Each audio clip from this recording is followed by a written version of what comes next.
Hello and welcome to the Turtle Tracks podcast. I'm your host, Brian Van Hooker, and I'm here with director Kevin Munroe, the director and writer of the 2007 TMNT film. How you doing today, Kevin? I'm doing great, man. How are you? Good. So first of all, thanks so much for doing this. It's really excited to talk to you. Oh, please, no, dude. I love this stuff. I love talking about this project specifically. It's so great. So before we get too hard heading into the Turtle stuff, I'm curious about your background. How did you find your way into animation? I grew up east coast of Canada, not thinking I was going to choose that because I'd sort of been I was sort of the guy who made short films on a VHS camcorder and stuff in high school, and I always drew. But it wasn't really back then. It was right before the whole Aladdin and sort of the Little Mermaid and the Aladdin sort of craze, where all of a sudden everyone was much more into animation. It seems like on sort of a general public level. There's no such thing as DVD commentary, so you never really felt like it was something you could actually do. So I kind of went down this path where I thought I was going to be a lawyer, and I was getting a political science degree. And I was on the debate team, getting ready to go to law school and stuff like that. And I still noticed whenever I was in the debates that I still spent more time doodling in my margin than anything else, right? And so I just didn't know what I wanted to do. And then I was at Disney World at the time. We went through this sort of hamster tube that went through this old animation. It was I guess it was a legit studio that they had at Disney World there in Florida, and they had this hamster tube that you would go through, and it was narrated, I think at the time, by Robin Williams from Aladdin, and you could just basically sit there and look at this terrarium of people doing animation, and it was sort of the first time as one of those big God rays comes down from the ceiling, and I was just like, oh my God, this is everything that I want to do. And so that's kind of where I discovered that I could do it. And then I went to Sheridan College in Ontario, up in Canada, for a year, and then just came down to LA and wanted to start working there. Oh wow! Where was your first job? The first official one was working on Hey Arnold at Nickelodeon, and it was just one of those things where I went in and I had 2 weeks to try to find a job to get back to or else I'd have to go back to Sheridan College, and it was nothing against Sheridan College. I sort of just wanted to start to work, and so I just went around everywhere, and I just begged, bored, and soul to get in and speak to anybody. And so finally I did that and persisted at Nickelodeon, and then Craig Bartlett came out and looked at my portfolio and offered me a job. So it was all just freelance stuff at the beginning. It was prop design and layout design and stuff like that, and then eventually that translated to storyboards and then character design, and then moving on from there. So that's great though. That was a good cartoon. Oh yeah, no, dude, it was great, and they were just on their second or third episode, so it wasn't like there was a ton already done, so they were still trying to figure it out. So, and I would just kind of come in and out, and because I was just a freelancer, so it's not like they had space for me at the studio or anything, but just seeing sort of the buzz of them creating a show was really interesting to me. I remember and even being there and then seeing people prepping to pitch shows for Nickelodeon and stuff, just artists who were a storyboard artist, but they had this idea kind of thing. And every now and again you'd go and you'd see they'd have all their displays up ready to go and pitch. And I think that was probably the first time I kind of wrapped my head around. So you can actually come up with an idea and then try to sell it to somebody. And if someone says yes, then they give you a little bit of money to see if you can make it work, that kind of thing. So it was a crazy time. It was good. Very cool. Yeah. So how did you come from there to find your way directing the Turtles? It's such a circuitous story. Having said that I started at Nickelodeon, it really wasn't giving out a lot of work visas for people who weren't American, but the people that were video game companies. And there was this one company that did this. It was called Shiny Entertainment, that did Earthworm Jim. Yeah. Yeah. And to me, that was, and I was a Genesis guy anyway, just by nature. But that to me was that, and the same team when they were Virgin did Cool Spot, and they did the Aladdin game, and it all felt like it was hand-drawn animation. You're actually playing a cartoon. And I know it doesn't sound like a big deal now, but whenever you're thinking about early 90s kind of thing like that, there's nobody who was really doing that, because the CG wasn't anything at that point. And And just the feeling of having that much animation, that much movement, and specifically that much character was really cool. And so I didn't know what I was doing because I didn't really have any skill set for video games, but there was a few that would be looking for character designers and stuff. And so then that's whenever I stumbled upon Shiny, and they were looking for a character designer sort of for games after Earthworm Jim. And so I went in, and again, it just worked out, and they supported me, and I ended up being there for a few years and transferred over and went to like another game company midway after that for a little bit. But that's kind of where I got like really exposed to CG and doing a lot of CG work and stuff, and specifically with Shiny, because Jim had been such a success for them because it was a video game that they created. They went on to do it went on to be a TV show and a toy line, and they tried forever to get a movie done. But the whole point being is that I think Dave Perry, the guy who ran it, recognized the power of IP and recognized the power of being able to create something and then exploit it, I guess, basically across different media. And that specifically is something that just really connected with me. And so it was within just a couple of months of being there that I was starting to help develop stuff and create, you know, pitches for series. And we did this one game that was called Wild 9 that it went on for 3-4 years. It just could never get made. And it came out and it just kind of like fizzled, and that was it. But it was a chance to basically do a whole Star Wars universe, right? That was sort of had this kind of galaxy high kind of, but like with the shiny kind of like sense of humor. And so that was kind of the first exposure of doing that. And so eventually then I was like, well, I wonder if I can write. And because I really wanted to write, because I would start pitching these things and I'd say like, hey, we should pair you up with a writer. And then I just being, I guess, the younger control freak that I was like, no, I want to do the writing too. So, but I also knew that I had to sell it. So I just basically sat back and I said, I'm going to try to write something. And if it works, I know it'll work. And then if not, I know that, yes, I've just got to pair up with someone who writes. And so I wrote this Christmas special called Donner that we ended up selling to Disney and a company called Sunbow, I think it was at the time. And so it was for ABC Family. And then after that, I was like, okay, I know I can kind of do it, even though it was like a 22-minute show. And then I thought, I'm going to write one feature-length script, and I know I'm going to give myself 30 days, and if it sucks, I'll know it right away, and I won't open up Final Draft ever again. And if it does, and if I know, because the only education I had was I just read. I love films anyway, but I would just read so many scripts. I would take lunch breaks and I would walk for like an hour and a half, and just like read all these scripts that were like the original shooting script for True Romance or stuff like that, right? Like sort of seeing how things were interpreted and stuff. So I wrote this spec in 30 days that was basically like Beauty and the Beast, but instead of the Beast, it was the Boogeyman, whatever. It was just this thing called Boogie, and Stan Winston's studio optioned it.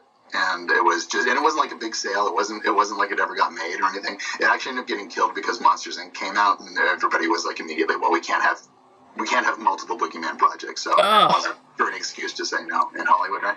But the experience taught me that I could do it, right? And at least I could do enough to sort of get in front of people and stuff. So then that just led to, this is a long story, but it's no, it's fine. And so after that, then I started just working with, I started being the guy that would go to Disney TV or Warner Brothers TV, and when they would option a comic book, there was like comic books that they would option, like there was like Jason and the Argobots. That was like a smaller, I think it was Oni Press. I can't remember who did that. That was at Warner Brothers. Disney had the rights to Kingdom Hearts, obviously, and they'd made like probably 40 different versions of that pilot script, but I got to develop one of them and do a whole world, and just basically do up that pilot that never went anywhere. And so it was basically a good like 3 or 4 years of just trying to, maybe 2-3 years of just doing pilot after pilot and Bible and doing Bible, like breaking down the world and creating the world and the characters, and then writing a pilot script that reflected that. Because I mean, especially in animation now, like the pilots are so inexpensive. I'll say cheap because it feels like it's cheap, but like they never animate anything anymore. It's always these really, really complicated 2D animatics that are all based on storyboards with like funny sound effects and stuff. And so to a studio, they can just like crank out as many as they can, put them in front of a bunch of kids and see what hits and what's not. But it was a really good opportunity to kind of get to that point now of writing a script and then directing what I thought I wanted it to have, what I wanted to happen whenever I wrote it. And then that eventually led me to Imagi, who did Ninja Turtles. There's an ending to this story, I promise. And so they were doing this other movie called Cattail at the time, and they just needed someone to come in and be head of story and help put together the story reel kind of thing. So I did that. That's when I heard that they were working on, or they were, Galen Walker, who was there at the time, I think they were starting to talk to Peter about getting the rights to it. And so when I heard that they were trying to get the rights, I just became, that was just my in. I just knew it. I just knew that was something that I really wanted to do. I really felt like it was something where I didn't feel like I was being insincere with saying that I could do something, like fun and that would fit the property, especially after having done so many times with all the pilots before up until then. And I just bugged them every day, and I would like pitch different scenes. And I think I remember it was probably one of the first ones I pitched was the rooftop fight. Not that that's like incredibly original to have two guys fighting on a rooftop, but specifically having it being about conflict between the two brothers, because no one had really taken the conflict to that sort of state or to that level sort of before. And so there was a lot. That was like the genesis of a lot of those little scenes that just ended up just pitching, just trying to get everybody excited enough to say like, yeah, we should give them a shot. And so eventually they invited me out to Northampton to go sit down with Peter, and so I spent a whole day with Peter, and we went in Galen, and we like segued all around Northampton, because that's what Peter's really into, segues. He's got a whole area at the time. He had like, I think it was like 6 or 8 or something just lined up, and you could just go to the barrel of helmets and put them on. And so we just like drive all around Northampton in some way like Peter can do, right? And so we went through the whole day, and then at the end I had my issue 1 of it was like the 3rd reprint. It was still the oversized version, but I think it might have been the 3rd reprint. I have a 3rd printing too. That's still that same. It looks the same, yeah. It's fantastic. Yeah. And so I thought, worst case, because I'd known Kevin Eastman before that, and knew I could get him to sign it. I thought, worst case, if I don't get the gig, at least I'll get Peter to sign my thing.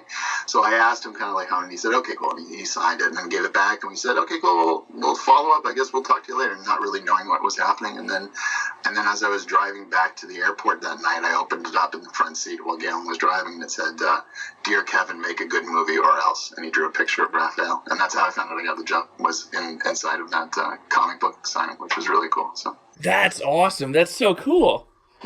Yeah, it was really fun. It's somewhere in storage right now, but I got to get it out and frame it. It's really cool. Were you a big Turtles fan earlier than that? Yeah, I mean, I was obviously a fan, and I loved the series too, especially even as goofy as it was, and I like the comics a lot. Again, I just didn't grow up with a lot of comic book access in my life where we were at the time, but I was always drawn to them, and Turtles was one of the ones that I was, and even the kids that I babysat when I was in high school, I was like 14, 15 and stuff, they were super into Ninja Turtles, so I always had somebody in my life at some point who was really excited about them, where I could sort of have an in, sort of from a fan's point of view of what worked and what didn't, kind of thing. So yeah, no, I was more than well aware of the franchise and the mythology, and saw the first one open. It was the first movie opening weekend too, and that was in high school, which was cool. I remember it was just right before Batman came out, was it? 1990, so just after Batman. It's just after, yeah. And it was just this period where and it sort of felt like whenever the Chris Nolan ones started coming out again, where you sort of feel that whole, like, comic book movies are just going to feel different from this point on. And that was that sort of feeling of, like, the latex and the cool lighting and just everything. It just had such a tactile feel to it. Like, for the first time, it wasn't cheesy, even though all the content was not necessarily the coolest. It didn't matter because it was presented with such a... It was presented with such a confidence and such a sincerity that you just didn't, it didn't really matter if they were sitting there arguing with their giant rat father or whatever. You just bought it. Yeah. That's the magic of the franchise to me. Now, boy, so, there's so many places we can go, and I'll probably bounce around a little bit, but now that we're talking about the live action films, is your film intended to be in the same continuity as the earlier theatrical films? Yeah, that's a good question, because my pitch from the beginning was that it was. It's like this is Turtles 4, and it was like, well, how do you reconcile the fact that they time traveled? And you're like, and the second you put in time travel, like in 3, you can pretty much explain anything. But we had a mythology all laid out, like this is what they've been up to, and this is where they are. And it was one of those things where Peter had a lot of control in that film. He had a lot of creative approvals. Like everything had to be sort of go through him.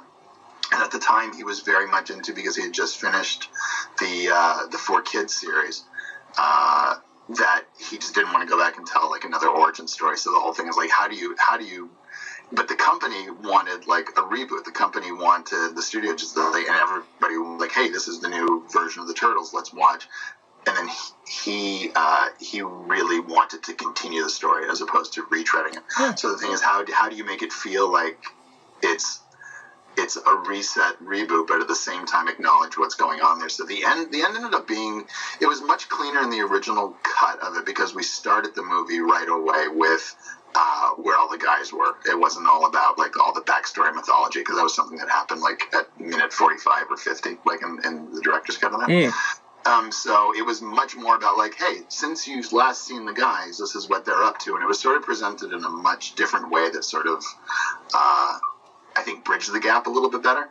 And right now it comes off more as like, it comes off more as Easter eggs, I think, more than it was intended to. And I think specifically because they were probably just trying to avoid the issue, because there was a little bit of an impasse between Peter wanting to move forward and the people who had to sell it wanting to say like, hey, we've got to brand this as something, right? So it sort of fell a little bit into like that gray area, but at the same time, I do like that, and I do think that there's a world where like they did everything that they did and, 1 through 3, and the point being that we're going to reset in CG with this now, and then continue on and get to like City of War for number 5 on, and sort of do our little twist on that kind of story, but never happened. Okay, so it was intended to be, but like the company wanted it one way and Peter another, so it was like a soft reboot where it could be, but it doesn't have to be. Yeah, exactly. Yeah, and I think it was just a matter of perspective, which is cool, because as it goes on, like so many fans like really pick up on that, and they really seem to like notice a lot of those like little like nods and stuff, and then the idea that you can sort of like have it fit within it, but at the same time, if you were like a 7-year-old kid who saw it for the first time and that was your first thing, then it was more than enough. It's a little heady, I think, like as an origin story, because it really assumes a lot of knowledge beforehand, and that's definitively because of that creative direction that we had to like keep it moving forward, I think. So it's a funny end product. I think I kind of like the you kind of got to think about it angle of it a little bit. I think it's fun. Well, I mean, like, it's clearly like them coming back together. So I mean, there's a lot of history in it, but you don't like, and it's hard to say because I can never divorce myself from all the knowledge I have. But it seems like it carries just fine, just on its own legs. Yeah, and I think that's what it was about, because it wasn't about necessarily, because I think the origin story and the thing that probably scared Peter the most was it's just going through all of that sort of all the anime, like, and here's the angry one, and here's the goofy one, and here's the like, and they all got turned into these they were all like and telling all of that story, and they don't really need to and I get the idea that the audience is smarter and you don't have to do it. So the idea was rebooting the team more than it was about rebooting the franchise, in that way. Was there ever any consideration of using the old voices or no? Yeah, there totally was. We talked about it. The consensus was that they wanted it to be a fresh. They wanted it to be a fresh sort of start in that regard. But yeah, we had Corey Feldman reached out. We had actually read a couple of the guys from the old series too, just because we knew them, just because it's a very small community, all the voice actors and stuff, and there was no reason why we couldn't have. And now you jump forward to the current Nickelodeon series, when they've got Rob and those guys on there doing like another voice. I thought that was so cool. I just loved the idea of it. And that was something, again, as we were sitting there like doing a couple of read-throughs with people, it was just, you could just feel it. It just worked really well, because these are guys who know the characters. They know basically the tone and everything. But at the end, they just basically wanted sort of that newer, updated take. I think, and looking back at it now, I realize like, yeah, that's the machine, whatever that is. If it's the studio and the, Warner Brothers, Weinstein, Amaji, whoever it is, right? The machine of what that is, the machine that needs to go out and make money off of it.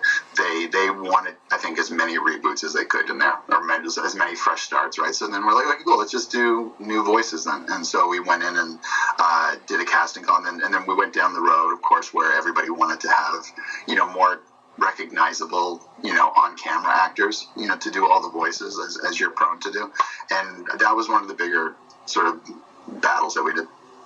Because at the time, I really believed in they just needed just to be good voice actors. And so we did, and that's why you have the cast that you do. I mean, they just work so well, and I just love and I've worked with every one of those guys a couple of times since on different other projects and stuff, and it's just a great voice cast for those guys. And so we did that, and we even went through and like, so whenever they came in, like, I think there was just a couple like April and Casey that were revoiced and stuff whenever, the Weinstein machine came in and wanted to recast a few of those things. But what was really great is I love that at least we kept the core of like the four guys intact. I like that those four voices and those four visuals are sort of locked in perpetuity now for the future. Yeah, like it seems like you like, if you need the stars, you can do that in the supporting cast. But like let's just get the best people to play these turtles for those four. Yep. That was it. Just casting for character, casting for voice, and what was great is we always joked about it. But after we did because we even did the first record, we basically four-walled a room where we had just four mics, and we had all four guys in there like going through all the scenes together, and it was so much less sterile than most animation productions are, because you usually record all those voices separately, and then you got to kind of track how they're reacting and stuff. Whereas it could be real time, and they were just sitting there, just going back and forth and having all these little great interjections and stuff. And they're not their turtle characters, but they all kind of fit those character types so well. Like Nolan as Raph is like a little bit.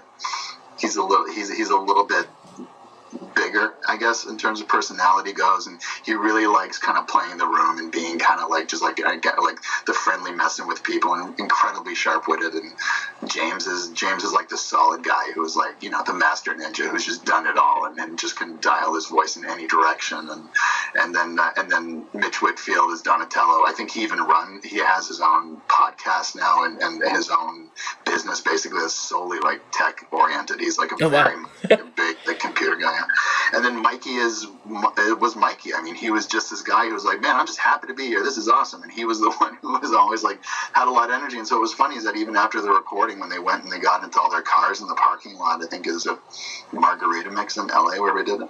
And like, and the Raph, Nolan got into like this big 4x4 truck, and then James gets in his sort of like very sharp Lexus, and then Mitch gets into his very sensible but cool like nice Volkswagen, and Mike got into his like, I can't remember what it was, but it was perfectly sort of character based. It was really funny. So like whatever that was, and we didn't even know it. We were just going by their voices and just sitting back and casting them, but they just matched up really well. So I love those guys.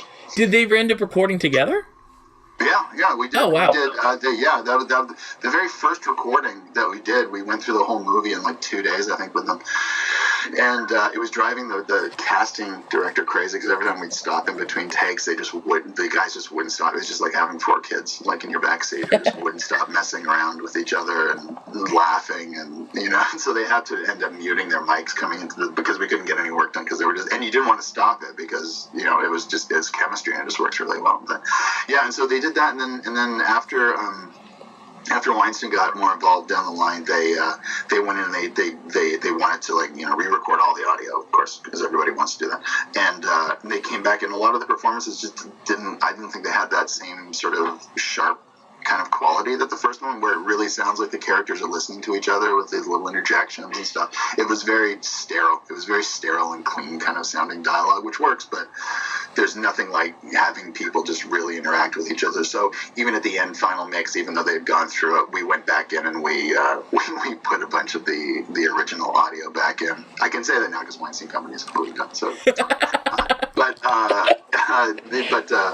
but we went back in and used a lot of those original day 1 and 2 recordings. Specifically, when you listen to the Raph and Leo fight, because that just so escalates on each other, and the only way you know how to go here as an actor is whenever you hear the guy go to this level, and you're like, oh yeah, blah, blah, and you kind of build on that. And there's something, it's very hard to do whenever you're singling it out in that classic animation recording style of say this one line 3 times and then we'll pick the best one and move on. You just can't work with that. It has to be more actual acting. Now, so speaking about that scene, so you were saying that was one of the earliest things that you had planned out. Was it you were intending to do kind of like the epic turtle showdown, right? Yeah, I mean, and the whole point was that it wasn't just about it being about a fight, because it was it was more about it being just brothers, and it was about all of the, because it's easy to get, like, you know, the Justice League together, but, like, the idea is, like, what keeps the Justice League together 10 years later. That stuff's really interesting to me, because I think you've seen that first story a lot. It's where a lot of people go right away, because you just kind of want to go straight to the thing that reads the cleanest. But to me, I love and it was probably a little autobiographical at the time, but, like, you know, there's a lot of stuff in there, like, with like, you know, like, dealing with being the guy in charge, like what Leo is, and then wanting to be the guy in charge but not being allowed to be the guy in charge, like being Raph, and like and all the lessons that you have to go through, and how you have to learn to be a good leader as much as you have to learn to be a good follower in order to become a good leader, kind of thing down the line. So it was always meant to come out of character, and then on top of it with brothers, like brothers and siblings can just be so direct with each other, and they can be so much more cutting in a way that probably is more like, if you had friends that treated you like that, like your siblings, you'd probably never speak to half your friends again. Of course, yeah. What gives, right? But whenever you have that unbreakable bond, you know, it allows you just to really flesh things out. And the idea that we get to add swords and everything too, right? You know, that was the bonus. Now, how did you decide who won that fight?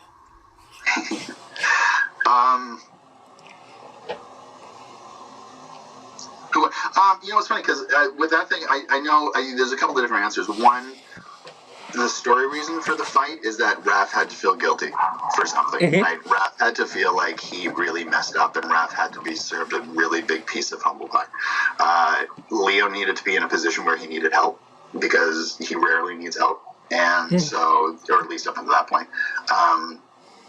And so there was a lot of story reasons for how that happened, and then it was like basically the question, because I know there's probably a lot of debate where it's like, you know, like there's no way that Raph would be able to, you know, and I'm not really sure if because it's sort of like, it's just fun intellectual debates, I guess, because it's kind of like, well, whatever works for the film was the best answer. I think that was probably the best way to decide that outcome based on the story, but. And then Peter was okay with it, which was good, because that was sort of the next big worry, was that it was all, and I think in every version of the story, it was all about Raph getting a comeuppance in some way or another. We had an older version of it where, like, I think Raph died in one of the way old, like, first treatments, I think it was. It was really crazy. We had terracotta warriors in there, and he was trying to amass this whole, like, underground army of terracotta warriors or something, and Raph was the missing key or something like that. I can't remember what it was. And then the best thing about that is that, like, in that end of that, because it's such an emotional exchange that builds up to that, is that whenever he gets Leo down and then Leo comes up and stops, if you go back and look, the original framing is he went up and Raph's eye was like a half an inch from his eye, right? And it was like, and that was the original pitch, it was in the script, it was everything. And so it was really like Raph just got right up to the point, like he was just about to kill Leo, which is really intense, right? Yeah. And so as soon as we sent that in, the MPAA said, no, you can't do that. It's too... And so we went back. It was probably about 4 or 5 rounds. Nothing dramatic, but like it's enough. Like, so we went from like half an inch, and then we went to like 4 inches or so, and they were like, no, it's still too close. And really, what it was is that one frame when Leo's face comes up and the eye was like supposed to be right there. Now he just kind of stops, and you don't see anything, right? And then so it was there, and then we brought it back up so that it was over his shoulder. And it was like he was going to, like, just about to punch down. And even that, they said, no, it's too aggressive. And so then that's why at the end, like, now in the final version, like, the side's actually pointing away. And I think they just kind of, like, gave in. They're like, okay, fine, it works. But it was supposed to really be, and like, it was, I'm not sure if I'd fight that more now or not, but it makes sense. Like, I get that something can be too intense, and I get the way that they need to sell animation, especially, you know, Ninja Turtle animation, which, you know, you need to acknowledge that it's for possibly a demographic that doesn't need to see that stuff, I guess. Right.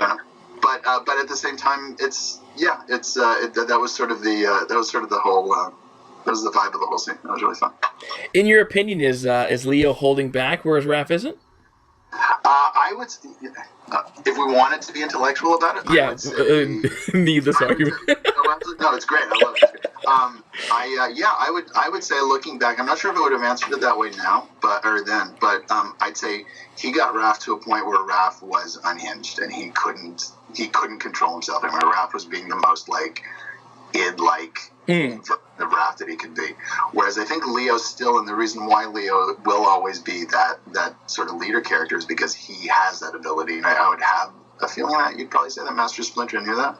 And so, but the thing with this is that maybe that restraint or that control that he showed was the exact same thing that put him in that position, because maybe sometimes it's about, which probably would be a good thing in a follow-up story or something, but just for Leo to learn to be a little unhinged every now and again, because sometimes like that energy and that passion only comes from that place, and I think that's why Raph probably acts so much easier than Leo does, you know. And so I could yeah, that's interesting. Yeah, I never really would treat it as if he was holding back, but I would definitely say that he didn't go into it with the same anger fuel that Raph did, and Raph's anger fuel was definitely bigger than the fuel that was, you know, powering Leo's reason and trying to be a fair leader, you know.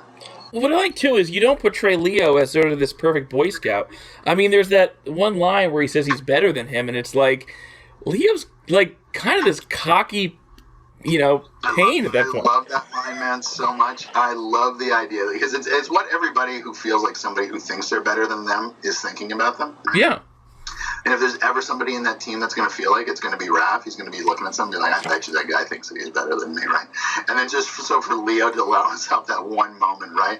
And it felt like as if there was one moment where he was probably as most unhinged as he was. That's probably, like, you know, Raph tries to kill Leo, but like that's how Leo does it, is he just basically says something that he knows is going to be really incisive and hurtful to Raph. So, but yeah, that's a really fun moment. And I do like it. And the whole point is, yeah, like it's getting away from that sort of perfect Luke Skywalker kind of vibe, you know? Yeah. Mm-hmm.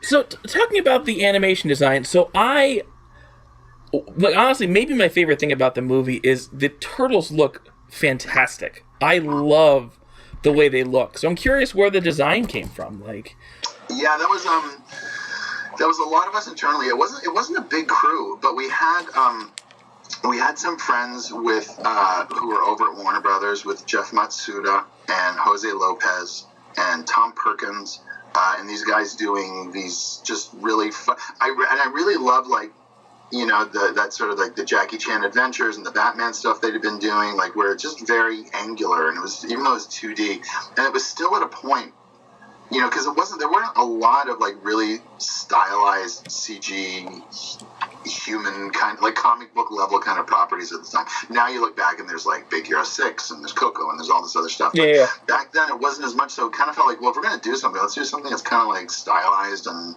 kind of cool, because again, we hadn't really done much with Imaji, so it was at the same time we were like, well, just in case they can't deliver animation, at least we know it'll look good, right? As a still frame. Meanwhile, Imaji just completely blew the doors off the animation, which is like amazing. That's such a good crew. But yeah, with the animation, so it was a lot of stuff with that. So like Jose did a lot of the ninja stuff. Jose did like the Foot Ninjas and Karai and Night Watcher. He did a lot of the Night Watcher, like sort of concept sketches, and then Jeff did a pass on the Turtles and April and a couple of other like sort of the humanoid characters and like and Winters and stuff like that. And then Tom Perkins, who's like a monster machine. You should actually talk to him about this. You reach out to him on Instagram. Sure. But Tom just did all of the monsters. There's one person just to kind of come in and just kind of handle all that. And he's just so messed up that he could just do so many great, interesting, crazy monsters and like Jersey Devil. And so the idea was like taking mythologies and trying to recreate them.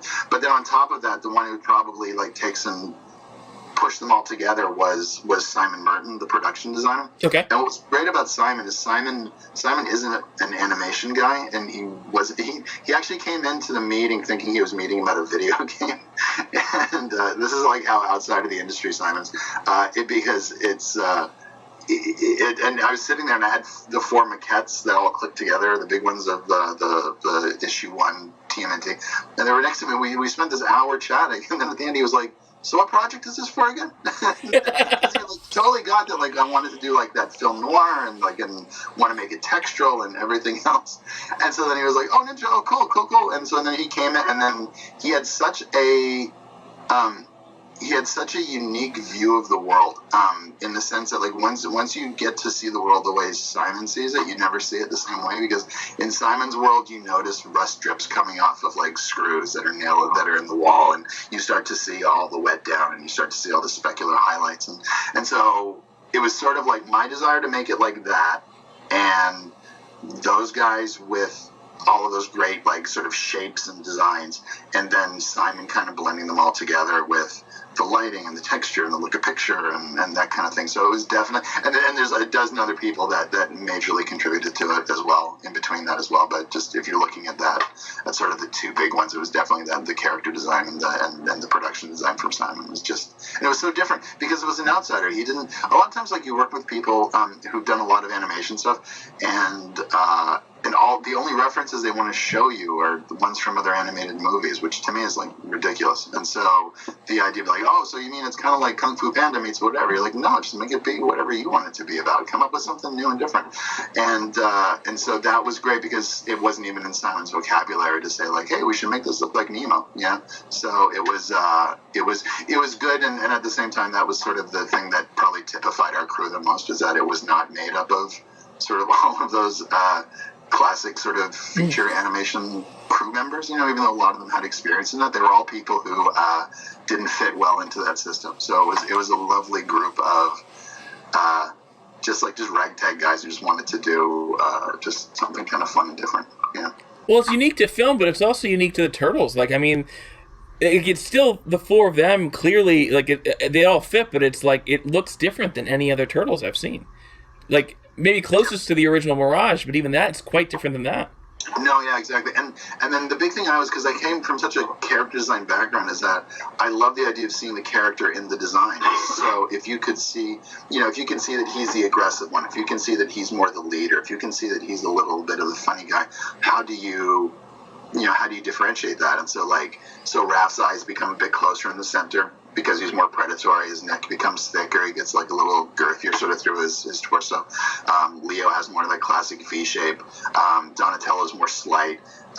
Mikey's head is just a little bit bigger. His feet are just a little bit bigger. And this was, and this obviously it's nothing compared to like the new reboot that they're doing on Nickelodeon in terms of like the different sizes and stuff, which is like insane cool. But it was a really hard one for Pete to sort of get behind, because I think he was waiting. He'd been pitched that before, the idea that like, hey, we could make Raph as big as a house and all this other stuff. So but what was fun is just sort of taking it and just making slight physiology changes. That was sort of the thing that I was super excited about. I just liked how different it made it all feel.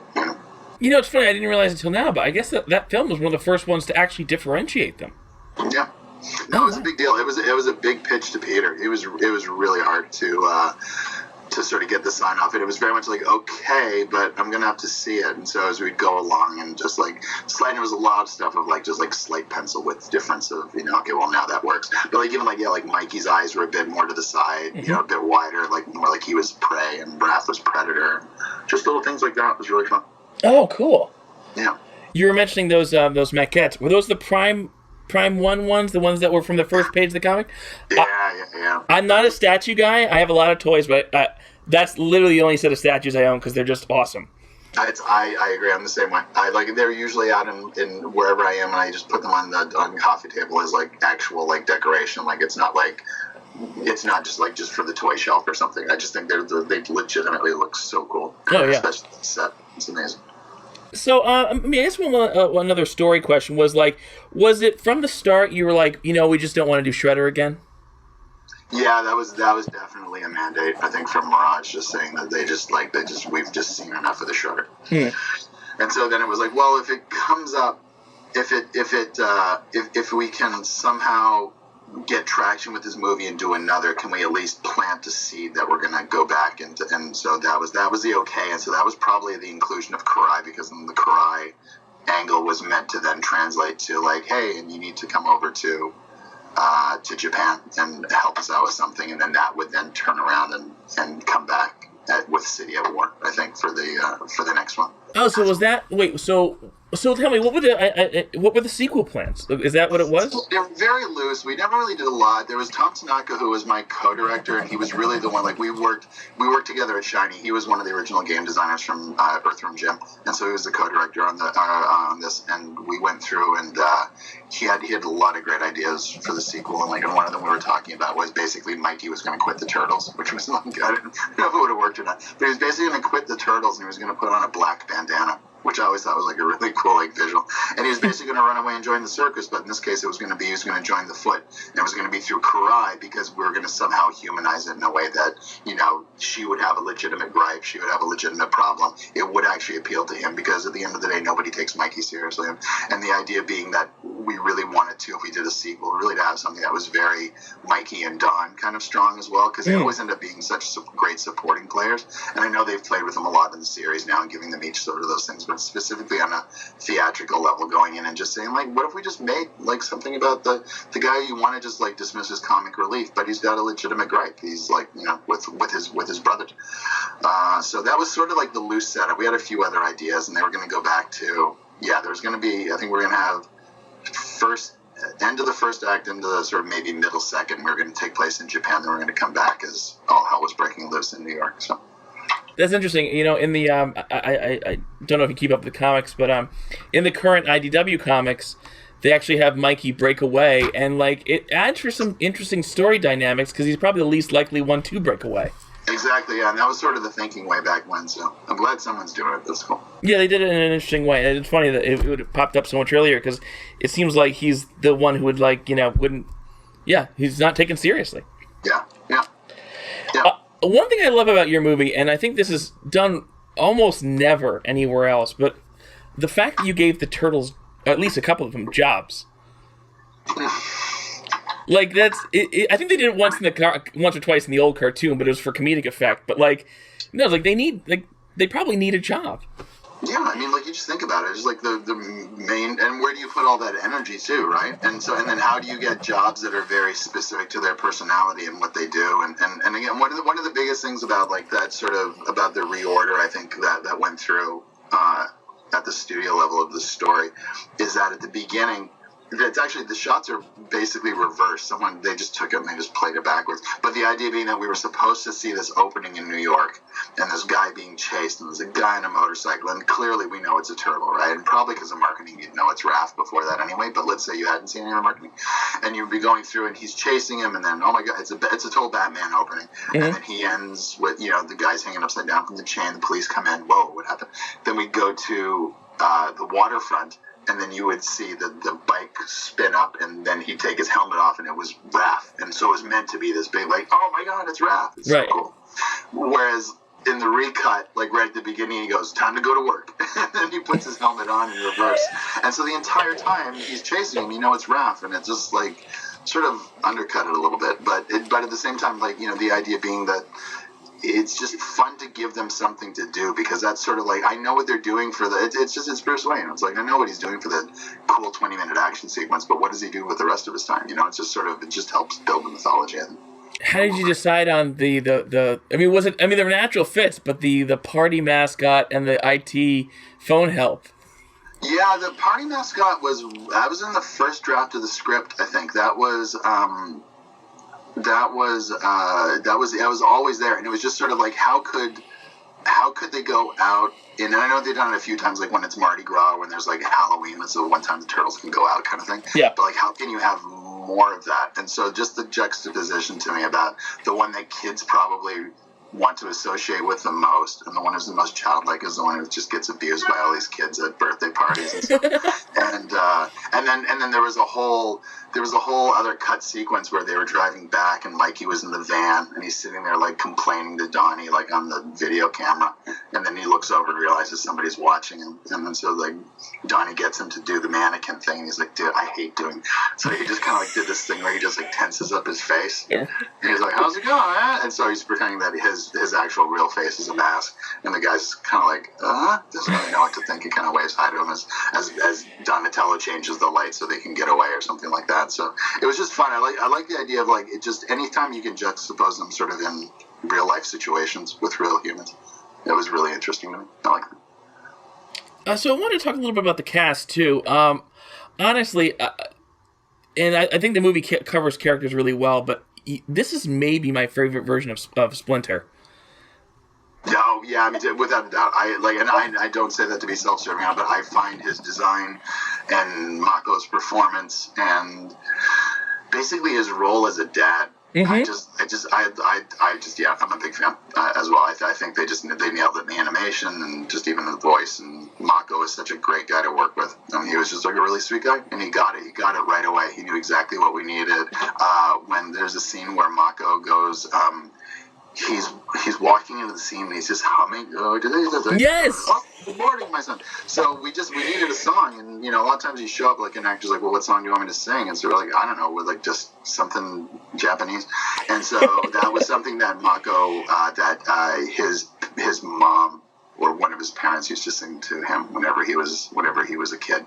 And so that was like or it's like a little sort of like nursery rhyme or something that they used to do. And so he was just kind of muttering it to himself. So it's all those little touches that just make it like so much funnier. And then there's a great cut scene as well that we took all the way to final render, but the studios took it out, where they would always bring home, the whole shtick was that Mikey would always bring home leftover birthday party cake.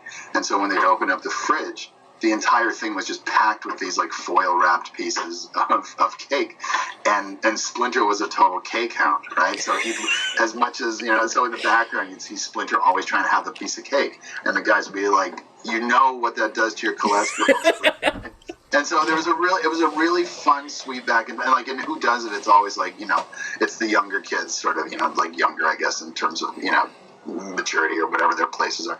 And so it was just fun. That was always Donatello and Mikey were the ones who, like, as these two guys are off trying to conquer the world with all of their things that they're doing, Leo and Raph, it ends up being the two younger ones that end up taking care of Dad the most, which is really kind of funny to me. But I missed that scene. I love that, like the soap opera stuff with him. Like I love, like, it's like his Splinter's really funny and feels really unique. And I love that it's an actual Japanese actor. Go figure. Like. No, I know, yeah. No, absolutely. Yeah, it was that was something definitely from the start that we were just really, really, really keen on making sure that we maintained as much as we could with that, because it just felt, and again, it's all about juxtaposition. I mean, it's all about things that are just relative, and so having these kids who are just a little more colloquial and they're just younger and they just a little more streetwise, and you just play him a little bit more, that way. But I like the idea that he's sort of acclimating to Western society a little bit more, and he's like really. And I did like the soap opera stuff. That was really fun. We had a couple of scenes in there that we got cut to where he was like really into it and like invested in following stories as they were unraveling. I can't talk right now. I'm watching this. I'm so fond of that whole take. And what was Mako to work to work with? He's just a dream. He was so great, and it was supposed to be like a 4-hour shift, but I think he ended up staying, and he said because we were going to do it on 2 different days, and I think it was just easier for him just to do it on one, so like he stayed I think for like a whole 8 hours, and he just was a trooper. A lot of time you get diminishing returns after about 4 hours. People's voices just start to sound weaker, and they just don't. It's hard work, and but he was just a tree. He just plowed through it all, and he was nothing but cordial and really a sweet guy. He's really good. Very cool. What about Patrick Stewart? Patrick Stewart, yeah, I didn't work directly with him, but he's a pro. He gets in, nails it.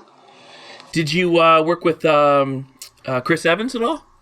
Nope, not with Chris. No. Oh wow, okay. Those were recast by the studio. But yeah, not to put the dirty laundry out too much. But, oh yeah, no. Yeah, that was basically their calling. When I was there, whenever Kevin Smith came in and did that, and he was for his little cameo, and I was way in the bag. But it was fun because he just really dug the film, so it was kind of fun just watching him just sit there and just kind of like, no, keep playing. I just keep going on watching. So he just watched all the Leo Raph fight just without, he didn't have any work to do in it. But oh, that's cool. Yeah. And with Nolan North and Kevin Michael Richardson, you had a couple guys who would go on to stick with the Turtle franchise later on. Yeah, no kidding. Yeah, all those guys. It's yeah, it was crazy because there was that, and then ended up circling back with James on Ratchet and Clank later too, which was really cool. So yeah, and I love Kevin Michael Richardson. His voice is so great, and he's done quite a few voices over the other because he worked on us with Gotcha Man. That didn't come out. We were at Lucasfilm for like 3-4 years doing a movie up there, and then he was in that as well. And so it's always one of those, like, as soon as we can hire Kevin, we'll do it. I think the final couple questions are just, did you hear any sort of final reception from Eastman or Laird on the final product? Yeah, I mean, I wouldn't want to speak for him, but Sure. I know that Peter was really proud of the director's cut that we had. I know that he probably acknowledged what had to happen, or what didn't have to happen. He acknowledges the business from which a lot of the last minute changes and stuff, like where they just cut out 5 minutes of rendered footage to put in, newer, quicker done footage and stuff like that. I know he gets that sort of business side of it because he's obviously dealt with a lot, and I wouldn't be surprised if that was another feather in the cap of saying, like, this is why this is somebody else's game and not mine. And there was probably time to, and again, I'm not speaking for him, but just, and Kevin's always been super supportive. Kevin's a really cool guy, and he's always come out as being a fan of the movie and stuff too. So it'd be really nice to try to figure out something to do with Kevin sometime. No, and I guess, did it just not make enough to warrant a sequel, or did Nickelodeon change over? No, because that was before the Nickelodeon thing. Because even after they canceled the second one, it was still a year or so, I think, until Peter sold everything off. So it definitely wasn't box office. I mean, because the thing made like $100 million. Yeah. And it cost, before the changes, it was only $24.5 million, and so they came in, I think, and added another like $4 or $5 million at the last minute, I think, just to reshoot these scenes for whatever reason.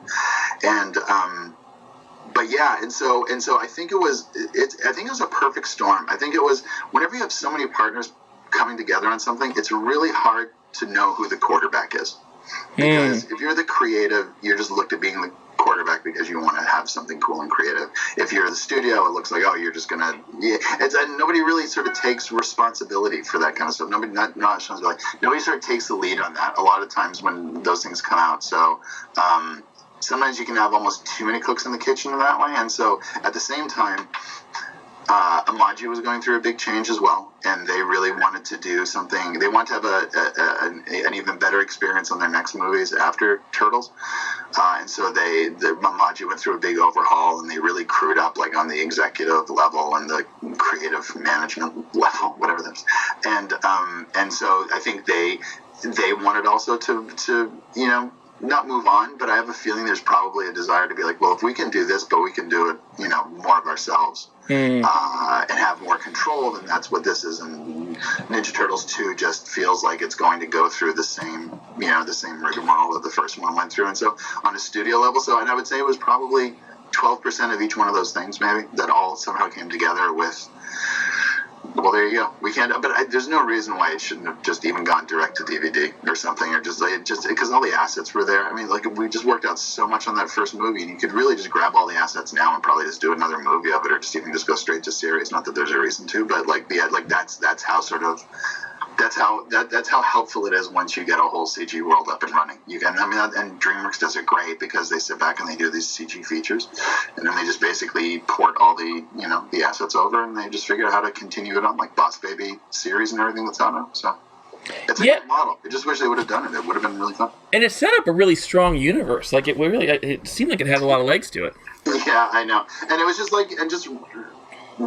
wrong place, wrong time, probably. I guess that's kind of what it is. Yeah, it wasn't really too. I was upset, but I was so busy trying to get Gotcha Man up and running at the time that it was just sort of the thing that I wasn't even sure if I was going to direct it or not, but I was gonna write it. And so it was just that, and probably. It was that, and probably, and at the same time, Peter wanting to get out of it at the same time. I'm sure that was brewing in the background. Like, you never know with all these things, right? Like, it's never the thing that you think it is. It's always just it's usually a tumbleweed, and just there's got to be a final straw at some point where people just go like, we're not going to do it. So, there's no one thing. It's just like, yeah. So my last question is, who's your favorite turtle? It's funny.